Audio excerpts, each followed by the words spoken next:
Au XIIIe siècle, les hommes de science du Proche et du Moyen-Orient étaient à la pointe du progrès technologique de l'époque. Les machines inventées pendant l'âge d'or de la civilisation musulmane étaient fondées sur des concepts complexes et révolutionnaires. Un homme fait notamment figure de géant dans ce domaine. Un homme dont le rôle déterminant dans l'histoire de la science est pourtant largement méconnu en Occident. Il s'appelle Al-Jazari. Et il est l'auteur d'un traité qui fait la somme des compétences des ingénieurs orientaux.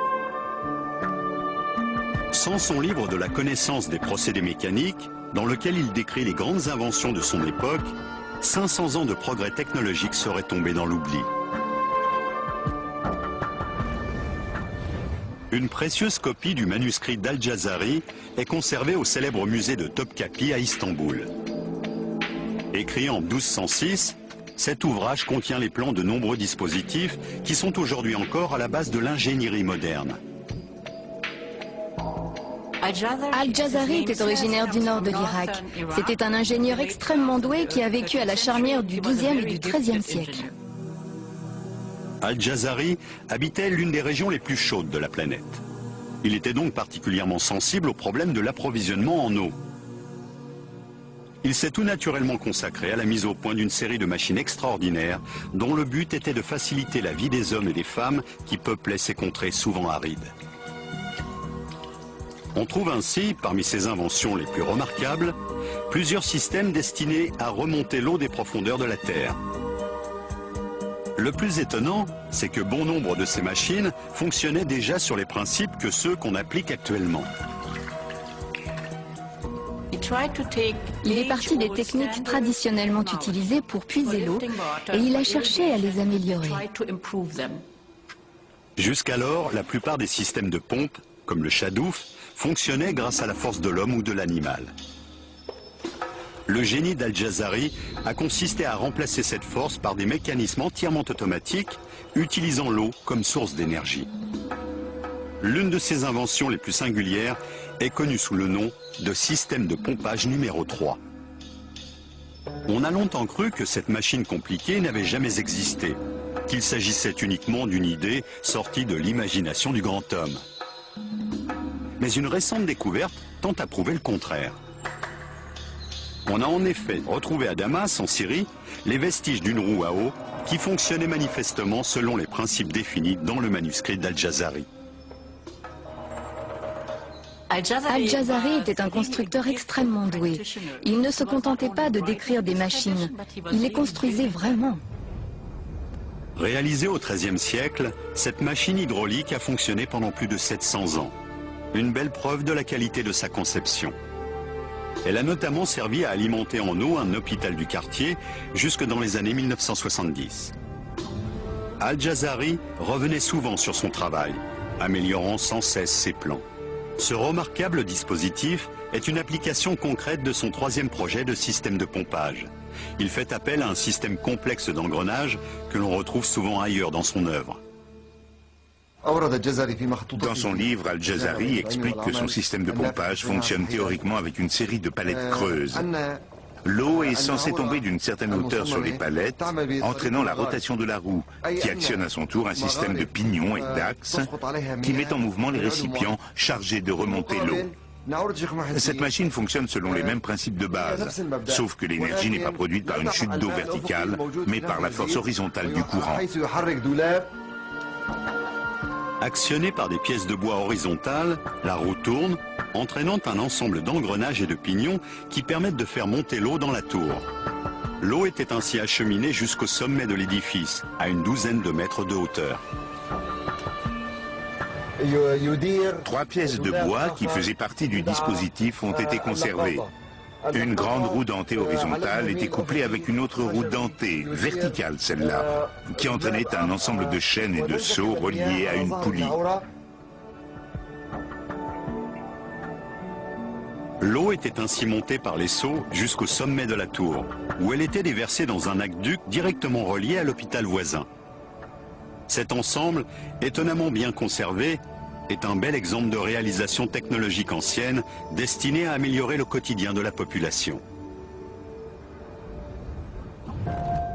Avec son 4e projet de machine hydraulique, Al-Jazari va cependant aller plus loin encore, en révolutionnant véritablement la science de la mécanique. Cette fois-ci, il fait appel à un système de manivelle. Il est apparemment le premier à mentionner ce dispositif dans le cadre d'une application pratique. La plupart des ingénieurs du XXIe siècle vous diront que la manivelle est la plus importante invention de la mécanique après la roue. Une invention qui, quelques 500 ans plus tard, jouera un rôle déterminant dans l'avènement de la société moderne. L'utilisation de la manivelle, reliée à ce que nous appelons un arbre à cames, a permis la naissance de nouvelles machines, puis des moteurs, d'abord à vapeur, ensuite à gazole ou à essence. Ce simple élément mécanique permet de convertir un mouvement de rotation continue en un mouvement rectiligne alternatif. La manivelle à main était connue depuis des siècles. La grande innovation du XIIIe siècle consiste à la monter sur une machine tournante en la reliant à un arbre. Les études qui ont été faites des plans d'Al-Jazari ont permis de montrer que l'axe horizontal de sa machine était actionné par un système d'engrenage et que l'extrémité de la manivelle coulissait dans un bras articulé, allant et venant de part et d'autre de son point d'attache et entraînant ainsi l'élévation et l'abaissement successifs du seau. Avant les récentes études menées sur le manuscrit d'Al-Jazari, on pensait généralement que ce système était une invention européenne du XVe siècle. En fait, Al-Jazari utilisait déjà le principe de la manivelle 200 ans plus tôt. Un certain nombre d'autres éléments tentent à prouver que les grands mécanismes destinés à assurer l'approvisionnement en eau étaient très répandus et très développés dans le monde musulman de l'époque.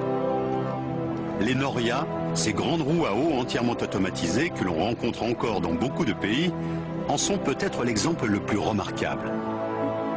C'est près de Hama, en Syrie, que l'on trouve les norias les mieux conservées. Décrite dès le 1er siècle avant notre ère par l'architecte romain Vitruve, la noria est un gigantesque élévateur d'eau. Ce qui est merveilleux avec la noria, c'est qu'elle marche toute seule. Tout est automatique. Elle travaille pour vous grâce aux forces de la nature.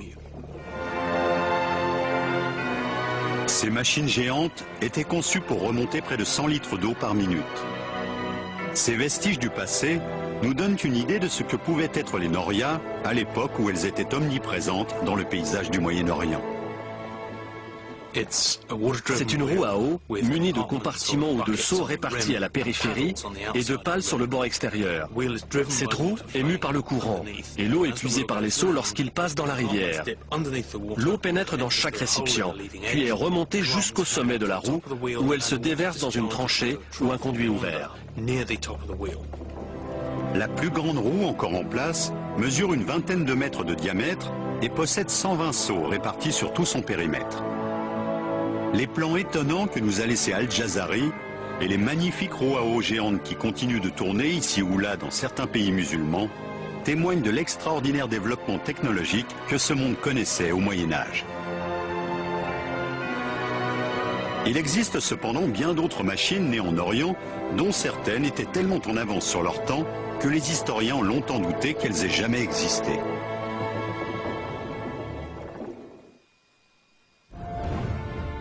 Les ingénieurs du Moyen-Orient ont repris à leur compte, en les perfectionnant, les progrès technologiques accomplis pendant l'Antiquité. Les Grecs et les Romains avaient en leur temps fait avancer la mécanique à pas de géant. De grands inventeurs comme Héron d'Alexandrie ou Philon le Juif ont eu une influence déterminante sur les hommes de science qui, 1000 ans plus tard, feront la gloire de la civilisation musulmane. Pour les chercheurs qui travaillent aujourd'hui sur les manuscrits arabes du Moyen-Âge, il est de plus en plus évident que nombre de machines n'ont pas été inventées, mais simplement redécouvertes par l'homme moderne. Les résultats des travaux les plus récents nous obligent à repenser toute l'histoire de la mécanique, depuis l'Antiquité jusqu'aux grands inventeurs de la Renaissance, comme Léonard de Vinci. Je suis persuadé que notre société moderne aurait été très différente si la civilisation musulmane n'avait pas existé. Nous avons vu le rôle déterminant qu'avait eu un inventeur mésopotamien du XIIIe siècle. Le dernier système d'élévation d'eau décrit par Al-Jazari dans son traité repose sur un principe étonnant et totalement inédit. On pense souvent que la pompe aspirante à double effet a été inventée au XXe siècle. En réalité, elle est née quelques 700 ans plus tôt. Al-Jazari s'est inspiré des travaux de ses illustres prédécesseurs, du grec Ctésibios d'Alexandrie par exemple, qui vers le IIIe siècle avant notre ère s'est intéressé au principe de la pompe aspirante. Au musée technologique de Thessalonique, des ingénieurs ont reconstitué la pompe de Ctésibios à partir de manuscrits anciens. Étonnamment, ce système est encore en usage plus de 2000 ans après sa conception dans le nord de l'Europe. Voici la pompe de Ctésibios. C'est une pompe à eau à deux temps. Elle est constituée de deux cylindres, chacun contenant un piston muni d'une valve dans sa partie basse. Les pistons sont actionnés au moyen de ce levier. Lorsque le piston monte, il expulse l'air contenu dans le cylindre qui est remplacé par de l'eau. Les deux pistons montent et descendent alternativement, ce qui assure un débit d'eau constant. Cet appareil sert depuis l'Antiquité à pomper l'eau, mais on peut aussi dire qu'il est l'ancêtre du moteur à deux temps, tel que nous le connaissons aujourd'hui. Il suffit de remplacer l'eau par un mélange d'essence et d'air, le principe est le même. 1000 ans plus tard, Al-Jazari allait reprendre ce principe et progresser plus loin encore dans la voie ouverte par Ctésibios. Alors que la machine inventée par ce dernier avait besoin de l'homme pour pomper l'eau, le système imaginé par Al-Jazari est entièrement automatique. Cette évolution aura une influence directe sur le développement de l'ingénierie moderne et donnera naissance, 500 ans plus tard, associé au principe de la manivelle, au premier moteur à vapeur. Prenez la machine numéro 5 d'Al-Jazari. Il s'agit en fait d'une pompe aspirante à double effet. Elle possède deux cylindres munis de deux pistons à mouvement alternatif. La pompe est actionnée par une roue à eau, qui entraîne, par un système d'engrenage, un bras oscillant auquel sont reliés les deux pistons. Les pistons vont et viennent horizontalement dans des cylindres opposés, tous deux équipés de dispositifs d'aspiration par valve et d'acheminement de l'eau. Les canalisations se rejoignent au-dessus de la machine dans un réservoir qui servira ensuite à alimenter le réseau d'irrigation. Les remarquables progrès accomplis par Al-Jazari dans la construction de machines hydrauliques ouvriront la voie à d'autres savants du monde musulman qui ne tarderont pas à inventer des engins encore plus étonnants.